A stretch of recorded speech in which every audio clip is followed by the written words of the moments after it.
Okey cikgu, apabila kita bercerita pasal GV8 okey, kebanyakan peserta-peserta ataupun akan datang kepada cikgu untuk mempelajari vokal kebanyakan mereka ni bukannya penyanyi baru, kebanyakan penyanyi yang dah lama, yang dah ada pengalaman, dah mungkin macam Syidi, itu dah lama dah kan. Tapi pendekatan mereka terhadap apa yang angle cikgu bawa kepada, ada nampak perbezaan, ada nampak perubahan ke tidak pada ataupun saya kira dia lebih memudahkan saya sebab saya bukan, walaupun saya dipanggil sebagai guru, tapi bila saya bertemu dengan artis-artis veteran yang kata-kata yang mungkin lebih berusia pada saya kan, jadi dia bukan soal saya mengajar mereka, saya hanya berkongsi je. Saya cuma kata contohnya lah, kalau saya dengan Abang Sidi tu, saya panggil, mula-mula saya jumpa dia, saya panggil dia Encik Sidi. Tapi sebab dalam dunia seni ni, dia suka lebih selesa, abang kan. So,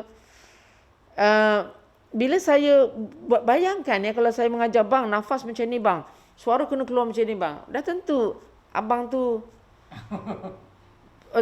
bukan dia tak nak terima, tapi dia susah lah sebab dia dah guna suara dia tu 50 tahun katakan tiba-tiba saya nak kata suara keluar kat sini begini. Jadi saya kata macam ni. Saya cuma kongsi bang, suara ni tubuh badan kita dan dia sangat dipengaruhi oleh apa yang kita rasa, apa yang kita fikir, apa yang kita rasalah maknanya kan. So dia berkait dengan apa yang Allah dah pinjamkan pada kita, perasaan-perasaan tu. Dia lebih mudah difahami sebab kita semua dah dewasa. Jadi okey, cuba nyanyi. Kalau nyanyi lagu ni, sebelum ni nyanyi, okey nyanyi dulu macam ni. Apa yang abang faham, contohnya lah kalau ataupun kata dengan Adi Bano, apa yang you faham tentang lagu ni? Oh, saya faham begini. Tapi kalau bukan begitu, saya akan korek benda tu. Kalau bukan begitu, kalau sebenarnya begini, itu yang rasa perasaan tu berbeza. Benda-benda macam tu. So kena jujur perasaan tu. Dan dari tajuk-tajuk yang saya buat ni, saya banyak buat eksperimental lah tentang pengajaran saya ni.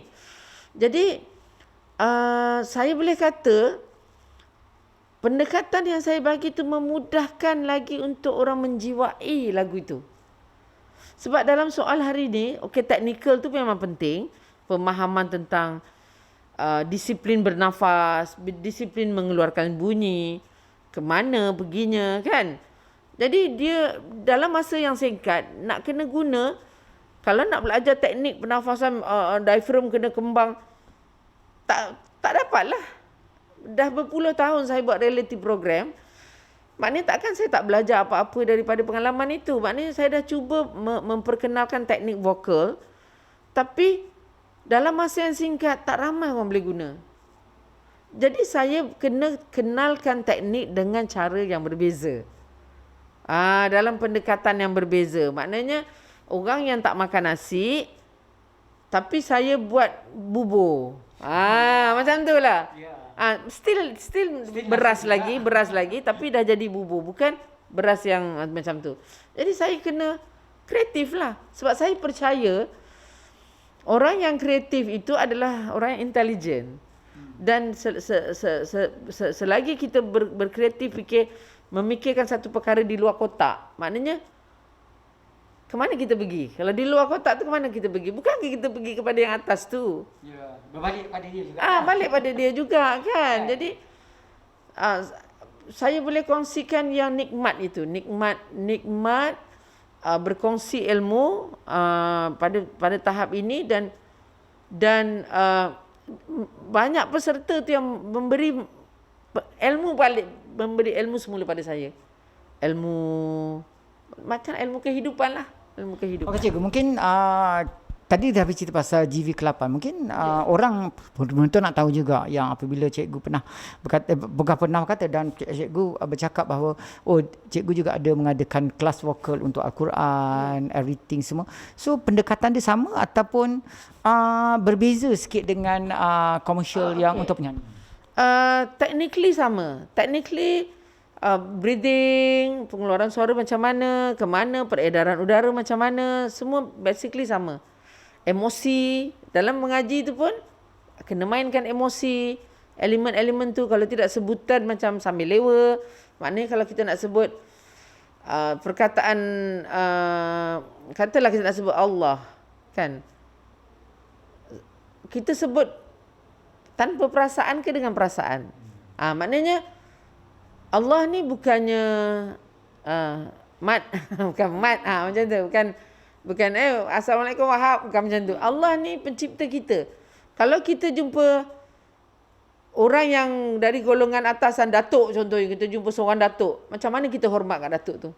Macam mana kita panggil datuk tu? Bukankah kita tak, Tok, ada macam tu, kecuali kawan lah. Tapi kata kita jumpa Perdana Menteri lah, kita akan assalamualaikum datuk, kan kita akan ada tapi kita jumpa Allah, sesuai ke kita cakap assalamualaikum Allah? Memang tak sesuai, sebab kita ni makhluk dia, dosa banyak kan, jadi kita mesti rasa sangat rendah. Tapi Allah tak suka kita rendah yang lemah. Kenapa saya cakap Allah? Dah boleh cerita macam ni lagi besar lah. Kenapa saya kata Allah tak suka kita? Allah suka kita merayu kat dia. Allah suka kita rasa rendah diri. Tapi Allah tak suka kita lemah. Sebab ceritanya, bila saya bercakap tentang posture diri, posture badan kita, bila kita bersuara, posture kita kena tegak, turun belakang macam ni. Tegak macam ni. Kemudian saya kaitkan dengan duduk solat lah, antara dua sujud. Cuba tegakkan tulang belakang tu. Ada seorang ustaz yang menyatakan dengan saya, dia kata, Masya Allah, itulah duduk seorang hamba. Duduk yang tegak ni, macam saya buat ni, itulah duduk yang seorang hamba. That's why saya tengok cerita-cerita kungfu, cerita-cerita martial arts, kalau ada dia punya sifu kat depan tu, dia akan duduk macam ni. Betul? Tapi kita bila duduk depan Allah, kita duduk macam ni. Jadi benda-benda macam tu yang saya jumpa. Dan saya jumpa jadi seronok. Jadi bila saya mengajar orang menyanyi, dah tentu saya akan cakap berdiri tegak. Sebab walaupun kita menyanyi nampak macam di dunia, pentas dunia, tapi sebenarnya make sure nyanyian itu, sampaikan itu untuk dijadikan satu dakwah yang boleh didengar di aras ketujuh sana. Dan di samping itu juga, walaupun dari segi nyanyian kita tahu liriknya kena faham. Okay, kena faham maknanya, maksudnya. Begitu juga dengan kita mengaji. Betul. Kalau kita mengaji hanya menghafal tapi tidak memahami ayat itu, rasanya dia punya penyampaian tu tak sampai. Macam ni lah. Okay, sebab itu saya dapat menemui sifat suara tu, saya temui ialah merayu tadi tu. Bukan merayu manja-manja, janganlah, bukan. Merayu yang macam ni. Ya Allah. Sebab dalam buku vokal ada ditulis crying sensation. Keluarkan suara kamu dengan crying sensation. Saya cari kenapa kena ada crying sensation. Ya. Jadi bila dikait dengan Allah tadi, ketuhanan tadi, sebab tu Allah memberi kita dugaan dalam hidup yang supaya kita menangis. Sebab menangis itu terapi, menangis itu membersihkan jiwa sebenarnya, menangis tu. Membuang benda-benda yang kotor lah dalam hati kita. So, bila menangis, ada orang, saya jumpa ramai orang yang tak boleh nak keluarkan crying sensation tu. Bayangkan Jadi, perkara lain yang saya jumpa lagi, macam-macam lah ni kalau dia cerita pasal vokal. Jadi kita kata kalau saya baca, contohnya, Bismillahirrahmanirrahim. Itu adalah Allah yang maha pengasih lagi maha penyayang. Kalau saya cerita dekat Mi kan, suami saya tu penyayang betul. Betul tak? Biasa kan? Itu macam saya menyanyi, saya nak cakap, aku sayang kamu. Tapi nak cakap yang dia sangat menyayangi kamu. So takkan kita nak cakap, dah tentu kita akan cerita, ya Allah, aku bersyukur sangat suami aku sayang sangat ke aku. Betul tak? Ya. Mana ada kita cakap, suami saya sayang saya. Biasa. Tapi dia nak luar biasa. Jadi kalau Allah yang maha pengasih lagi maha penyayang, kita takkan boleh menidakkan benda tu. So adakah kita baca sekadar Bismillahirrahmanirrahim? Tak cukup. Sebab saya pernah pergi belajar, dia kata, sebab tu doa mungkin tak diterima sebab baca bismillah pun tak jaga. Sebab Kalau saya melayukan bacaan tu, Allah pengasih penyayang. Mana orang nak faham? Allah Maha Pengasih Penyayang. Mana nampak laju. Kena precisely emphasize. Bismillahirrahmanirrahim. Rasakan. Jadi mesti ada rayuan tu kan. Jadi Allah yang Maha Pengasih lagi Maha Penyayang, ya Allah. Mana kita jumpa Allah? Hai Allah yang Maha Pengasih, Maha Penyayang. Mana boleh? Maknanya takkan ada. Maknanya kalau kita jumpa Allah, kita kan kecil, banyak dosa. Jadi, ya Allah yang Maha Pengasih lagi Penyayang. Kita akan, ampunkanlah aku ya Allah. Kita akan rasa macam itulah. Itu benda-benda yang saya maksudkan dalam suara. Suara itu bersifat merayu. Kemudian, bila saya jumpa lagi, kaitan suara dalam menyanyi, tak kisahlah. Apabila suara yang azan tu, saya ambil suara azan tu, dibuat macam uji kaji lah dalam bentuk kenapa suara azan dengan suara dalam studio, suara azan bila dirakam, kita punya komputer tu kan, kita punya apa dipanggil, tenang je, dia lurus saja, dia tak ada gangguan. Equalizer dia tu tak ada gangguan, monitor dia tu. Tapi bila orang nyanyi lagu rock, dia punya tu jadi kembang. Perjalanan tu kembang. Jadi kita pernah dengar cerita, kalau sebagai seorang Muslim, kita pernah dengar cerita apabila Bilal bin Rabah tidak azan pada hari itu, bukan ke malaikat dari aras yang tertinggi turun, Allah arahkan turun, sebab tanya, tak ada orang azan ke hari ini? Suara Bilal tu. Allah turunkan malaikat dari aras yang tertinggi. Kalau kita aras tertinggi tu mungkin langit ke-7 lah. So, dia tanya, tak ada orang azan ke hari ni?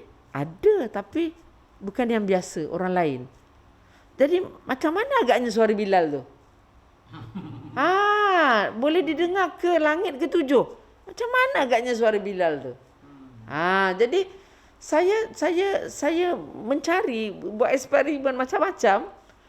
Yang saya akui, Bilal ini bila dia azan dengan jujur. Dia sebut Allahu Akbar tu. Macam tu. Maksudnya azan tu bukan secara togoh-gapah, dengan hati dan perasaannya. Dia macam ni. Kalau saya ajar orang azan, kita nak ajarkan tentang soul ni memang susah sebab orang. Tapi macam ni je lah saya anggapkan. Kalau kita menyanyi, kita nak cakap dengan orang, aku sayang dia, aku sayang kamu, tapi cuma cakap, aku sayang kau. Macam, aku sayang kau. Merayulah kat dia. Baru dia nak tunggu kita. Tapi aku sayang kau, tunggulah kejap. Tunggu sekejap. Nampak? Nampak? Melodi tu ada, suara sedap. Tunggu sekejap, wahai kasih. Tapi kalau you nampak yang kekasih tu pergi, tapi awak nak menahan dia daripada pergi, so awak kena tunggu sekejap. Mesti rayuan tu dah tak benda-benda macam tu ya. Sebab bila kita buat teater, bukan kita tak pernah. Kita buat teater bertahun-tahun, kita begini bertahun-tahun, takkanlah benda yang kita nak hasilkan tu serupa je.